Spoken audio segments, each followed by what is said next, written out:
네, 우리 이전 영상에서는 제가 이 열날 때 대비해가지고 많이 듣는 질문 말씀을 드렸는데요. 제가 이번에 준비한 영상은요, 우리 아이 다쳤을 때 대처하는 방법에 대해서 또 준비를 해봤습니다. 그래서 또 많이 들었던 질문들 모아왔는데요. 오늘도 잘 왔어요. 눌러요. 그래서 수다 좀 떨어볼까요?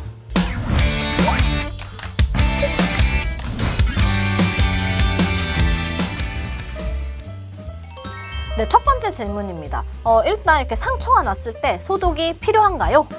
자, 답부터 항상 말씀드릴게요. 소독이 필요하냐? 사실 상황에 따라 다르지만 일반적으로 소독약을 권하지 않습니다. 소독약 약국에서 왜 파냐 하실 수가 있는데요. 사실 소독 같은 경우에 개념이 조금 달라요. 소독은 이 주변부에 감염의 우려가 있거나 이럴 때는 당연히 소독이 필요합니다. 그래서 내가 뭐 좀 더러운 곳에서 넘어졌다거나 여기 상처 부위에 어떤 뭐 더러운 이물질이 있다 이런 경우에는 소독이 필요할 수도 있지만 소독은 중요한 건 상처 부위에 하는 게 아닙니다. 상처 주변부에 하는 거예요.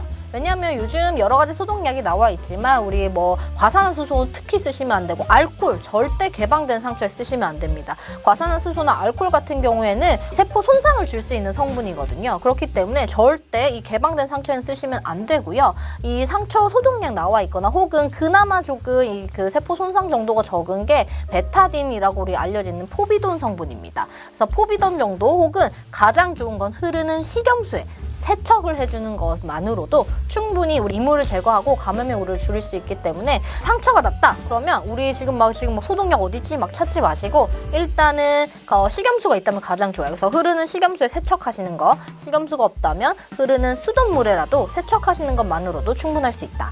혹은 내가 소독약이 있어서 소독을 하고자 한다면 상처 부위가 아닌 상처 주변부를 소독하는 게 맞고, 이때 권장되는 성분 역시도 우리가 뭐 애니클렌이라던가 세네풀 자극성이 적은 소독약 혹은 베타딘, 포비돈 이런 성분의 소독약이 도움이 될 수가 있고요. 알코올이라던가 과산화수소는 쓰면 안 된다. 이렇게 정리하시면 되겠습니다.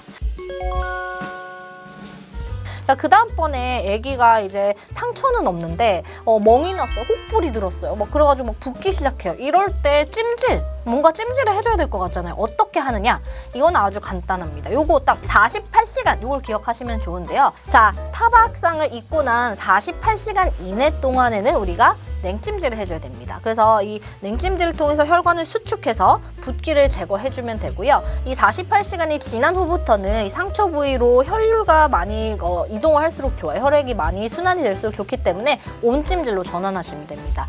이때 주의하실 거, 냉찜질 같은 경우에는요, 얼음 그대로 대시면 안 되고요. 젖은 수건 같은 데 대서 감싸주시면 되고, 온찜질 같은 경우에 특히 콩이나 팥 있잖아요. 그런 것들을 양말 속에 넣어가지고 전자레인지에 돌리면 딱 그 부위에 맞게 이렇게 딱 밀착해가지고 되고 온도도 적정하게 돌아간다고 합니다. 그 다음번에 요 질문 굉장히 많죠. 수분밴드 써야 된다는 거 알고 계시잖아요. 근데 수분밴드를 쓰자니 뭔가 통풍이 솔솔 좀 잘 되는 것도 필요할 것 같아.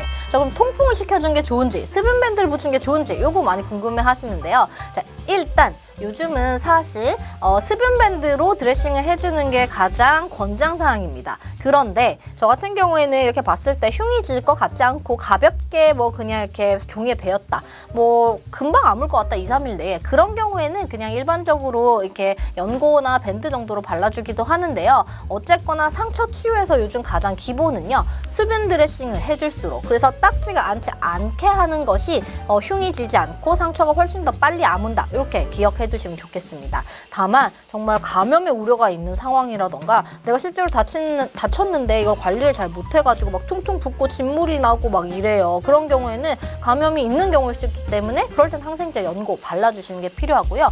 또 주의하실 거, 수분밴드 쓰실 때에는 연고를 바르고 수분밴드 붙이시면 안 돼요.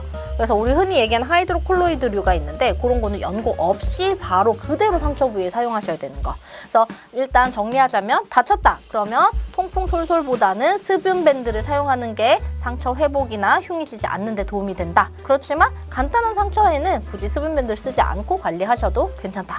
이렇게 기억하시면 되겠습니다. 자, 그럼 오늘 우리 아이 다쳤을 때 많이 하는 질문들 또 몇 가지 한번 알아봤는데요. 어떻게 좀 도움이 되셨을까요? 근데 사실 아이들이 다치지 않는 게 가장 좋죠. 그래서 여러분들에게 이 영상이 도움될 일이 없기를 바라면서 오늘 영상 여기까지 해보도록 하겠습니다. 자, 그럼 우리 단골분들 놀러와야게 맨날 놀러와.